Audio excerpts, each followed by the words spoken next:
Thank you, Ian. Thank you, John, for the opportunity. So I think a lot has already been said today around the changed environment that we're living in, the new risks of volatility, instability, disruption, the new reality of geopolitical competition and how that is playing out in this region, which has connections to so many theatres of concern. And I think what's really important is that some of the old assumptions have been overturned. So, I mean, everybody's talking infamously about, comments from the US administration about the Middle East being more peaceful than ever, and how that's been flipped on its head. War in continental Europe, unseating assumptions about what we could and couldn't see on the continent. I think what this has done is it's changed some of the assumptions around the security situation in the region. Some of those present opportunities and some of those present threats. And I think for Cyprus now it's a really important juncture at which it can try to reposition itself to make the most of the opportunities and to try to mitigate against the threats. So the opportunities. So firstly, of course, the Russian invasion of Ukraine has had a massive impact across the world. It's had a very distinct impact here in Cyprus as well, because the reality is that there was an accommodation with Russia in the past, a lot of Russian investments here, some hedging in the UN Security Council, and some dependence upon Russia in some ways that has been removed. And it has meant that Cyprus's strategic orientation has clearly been towards the West now, and that cutting of ties has been helpful in terms of some latent security risks and exploitation that had been there in the past. The crisis in Israel and Gaza now has shown that the regional contagion, both political and economic, is real and can have massive impacts upon Cyprus. And how Cyprus reacts to that, I think, is really important.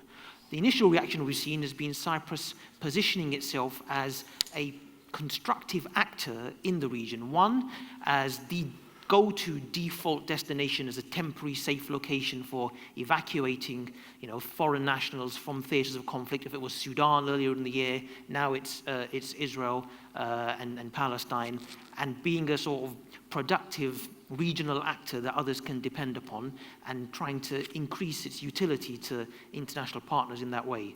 The proposition for a maritime humanitarian corridor also plays into that, about how Cyprus can be an effective actor. And I think there is a huge amount of benefit from that, but they're very niche.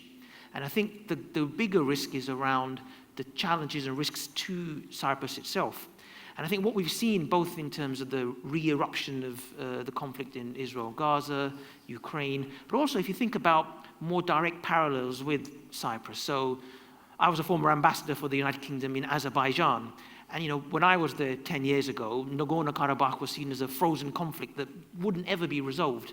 And what we've seen has been technological change through drones and other innovations, but also geopolitical shift. It was always assumed that Russia would inhibit Azerbaijani unilateral moves because it would always have Armenia's back. But the Ukraine conflict and Armenian hedging about where its future lie after its own revolutions and uprisings had meant that Azerbaijan saw an opportunity, and it's reframed the reality there. And I think what the president here said this morning was really interesting about how the status quo is not static and there are threats. And I think there are real risks that, despite what you said, Ian, that there aren't risks emanating from Cyprus, that they could be in the future.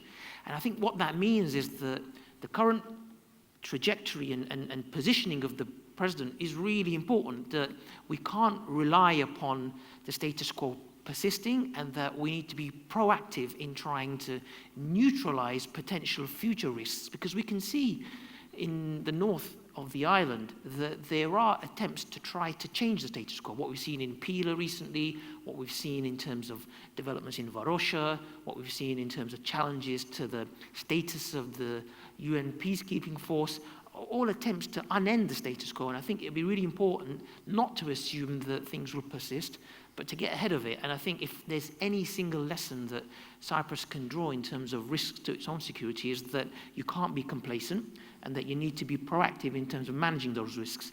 And although the Cyprus conflict has long been deemed as something that's just boring to the rest of the world because it never changes, and it's 50 years almost the anniversary. It's not boring to the people here, but the reality is that the rest of the world doesn't pay attention to it because you've seen much more dramatic conflicts in other parts of the world that grab the attention, in Syria, in Lebanon, in Yemen, in Sudan, in Ukraine, Myanmar. Cyprus is forgotten.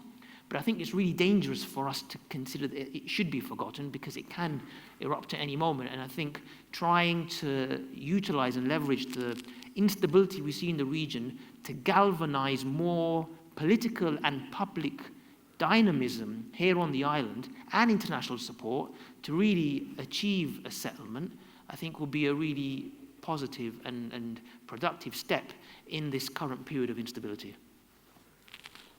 Let's hope. Thank you very much.